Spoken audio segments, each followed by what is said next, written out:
Eo amin'ny vaovaon'ny fahasalamana kosa indray dia nivory tetsy amin'ny lapam-panjakana Mahazoarivo niaraka tamin'ireo masoivoho miasa somonina eto Madagasikara androany praiminisitra lehibe ny gouvernement andreo matoa Mahafaly Solonandrasana Olivier ny valan'aretina pesta moa no nisongadina tamin'ny fivoriana ity izay nampahafantarana an'ireo vahiny ny zava-misy marina momba ity aretina ity. Nampivory ireo masoivoho vahiny miasa eto Madagasikara androany ny praiminisitra Mahafaly Solonandrasana Olivier tetsy amin'ny lapam-panjakana Mahazoarivo. Nandritra ny fotoana izany nampahafantarany ireo masoivoho vahiny ireo ny zava-misy marina momba ny pesta eto Madagasikara.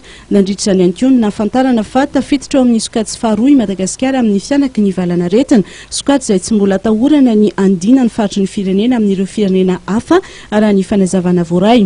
Nomena zareo daholo zany ny information rehetra tokony ho fantany zany mahakasika ny hoe aiza daholo ny faritra ahitana pesta, inona ny ezaka efa nataon'ny gouvernement miaraka amin'ny mpiara-nombonantoka, inona no mbola ezaka ho atao rehetrarehetra zay zany dia natao natoro azy ireo.